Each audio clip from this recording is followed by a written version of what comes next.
qalbiyahow maxaa kaa ilmaysiinaya miyaysan zuulin murugada miyaadan ka daalin ilmada waxaan ka hadlayaa ilmada qalbiga ee ma ahan tan indhaha maxaa yeelay waxaa in badan xanuun badan tan qalbiga sidoo kale dhaawac muuqda ee jirka ah oo ay dhayi karaan dhaqaatiirtu waxaa in badan ka xanuun badan kan qalbiga ah haddaba maxaa kaa ilmaysiinaya qalbiyahow miyaadan ogayn markii ay kaa tagaan kadib inaad la kulmayso kuwo ku jecel oo kuu beddeli doona iyaga arlada allana waa mid waasac ah ku ahow arlada mid socdaal ah yuusanna kula harin zaman ama wakhti murugada kuu tusay noocyo kala duwan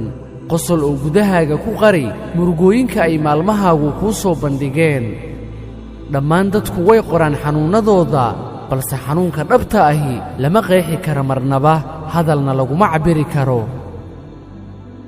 mararka qaar waxay naftaadu jeclaanaysaa inaad socotid keligaaga ilaa aad ka gaartid meelaysan cidna kula garanaynin ilaa ay naftu ka daasho ilaa aad jeclaatid inaad sidaasi uga fogaato kuwii ku dhaawacay markii ay murugadu hoy kaa dhigato markii ay in badan kugu soo laabato oo ay nala tagto awooddaadii iyo farxaddaadiiba waxaad noqonaysaa mid daalan mid uu dhiba hadalka mid jeclaysta inuu iska jiifo isagoo indhihiisa kala haya oo aanan hurdaynin haddaba ii dhegayso si wacan waxaasoo idil waa marxalado la maro inta aad nooshahay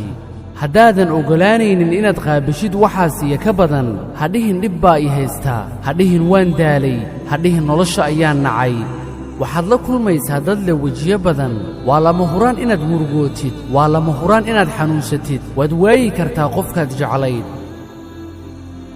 intaasoo idil waxay kaa doonayaan inaad qaabishid oo aad ku qaabishid weji raalli ah weji muujinaya inay waxani tegi doonaan ayna yihiin marti ku soo martay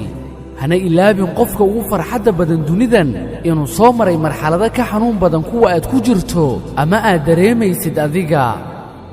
noloshu waxayna baraysaa duruufo aan ku kala baran karno dadka iyo xaqiiqadooda sidoo kale waxayna siinaysaa fursado badan oo aan ku kasban karno dad badan noloshu keliya kaama ilmaysiinayso isla waddadii ay kaaga ilmaysiisay ayay si la mida kaaga qoslinaysaa